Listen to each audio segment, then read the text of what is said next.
ქართულ და ევროპულ ფასებს შორის სხვაობა მართლაც საკმაოდ დიდია. ფასებს შორის სხვაობას განაპირობებს სადისტრიბუციო კომპანიებისა და მარკეტების მაღალი ფასთამატი. და მოუწოდებს სამართალდამცავ უწყებებს სიღრმისეულად შეესალმონ საკითხი და დაადგინონ ხომ არ იკვეთება კონკრეტული სუბიექტების საქმიანობაში სისხლის სამართლის დანაშაულის ნიშნები. ასევე მინდა ვთხოვო საქართველოს პარლამენტს შექმნა საპარლამენტო კომისია, რომელიც საკითხის შესაფასებლად შესაბამის საპარლამენტო ბერკეტებს გამოიყენებს. სინამდვილეში ფასების 2-3 ლარით შემცირება შესაძლებელია ხვალვე. მაგრამ არა ისე, როგორც კობახიძე ამბობს. როგორ ამას ვიდეოს ბოლოში გეტყვით. უზარმაზარი კორუფციისა და ხალხისგან ფულის მოპარვის ფასს ზუსტად ჩვენ ვიხდით. მეტიც, კახა ბექაური ქართული ოცნების მარეგულირებელი კომისიის მუდმივი თავმჯდომარეა და 2 ნაბიჯის ქსელის მფლობელიც. კარფურის მეწილე ივანიშვილია. დეილი, მაგნიტი, გვირილა, სპარი და იოლი ყველა ამ ბიზნესის მფლობელი ქართული ოცნების შემომწირველია. ქვეყანაში არ არსებობს წარმოება და სრულად იმპორტზე ვარ დამოკიდებული. დიახ, ეს ყველაფერი ქართული ოცნების ბრალია. კობახიძის ეს ინიციატივა კი მხოლოდ დაშინების პოლიტიკა. დისტრიბუციებმა და სუპერმარკეტებმა ძალიან კარგად იციან, რომ არაადეკვატური ფასები აქვთ, რომ მათთან დაღზე მოხვედრაც კი აძვირებს ფასებს. შესაბამისად, საგამოძიებო კომისიითა და პოლიციით შეშინება ეს გამოიწვევს დროებით და არასაკმარის ეფექტს. ამ დაშინების გამო სუპერმარკეტებმა შეიძლება დროებით შეამცირონ ფასები პირველად პროდუქტებზე.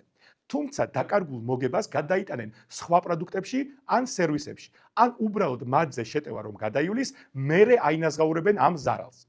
ასე მოხდა ამერიკაში პრეზიდენტ ნიქსონის დროს, როდესაც მან საგამოძიებო კომისია შექმნა სენატში, 1 წელი ფასებმა დაიკლო, მაგრამ 1 წლის თავზე აშშ-მ ორნიშნა ინფლაცია მიიღო. ზუსტად იგივე მოხდა საფრანგეთში, მიტერანის პრეზიდენტობის დროს, ვენესუელაში და არგენტინაში. შესაბამისად, კობახიძის გამოძიებას და კომისიებს კიდე რა დრო დასჭირდება, არავინ იცის.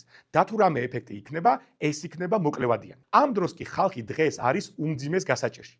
მეტიც, ქართული ოცნების ხალხია ამ სუპერმარკეტების მფლობელების ნახევარზე მეტი და როგორ ფიქრობთ, თავს გაისამართლებენ? არა, მოიფიქრებენ დროებით როგორ დააღწიონ თავი ამ სიტუაციას. პრობლემის რეალური გადაჭრა კი ერთ დღეში შეიძლება. პროდუქტების ფასი მარტო სუპერმარკეტის მარჟისგან არ შედგება. კობახიძეს დაავიწყდა ეთქვა, რომ თითოეულ პროდუქტს სახელმწიფო 18%-ით აძვირებს და ეს პროცენტი ჩადებულია ყველაფერში, კვერცხში, კარაქში, ზეთში. და მას დამატებითი ღირებულების გადასახადი ქვია. ამიტომ რეალური, სწრაფი და ეფექტური გამოსავალი ახლა ესაა. გაუქმდეს დღგ-ს გადასახადი პირველადი მოხმარების პროდუქციაზე. ეს გამოიწვევს იმას, რომ ფასები ხვალიდანვე მეოთხედით შემცირდება.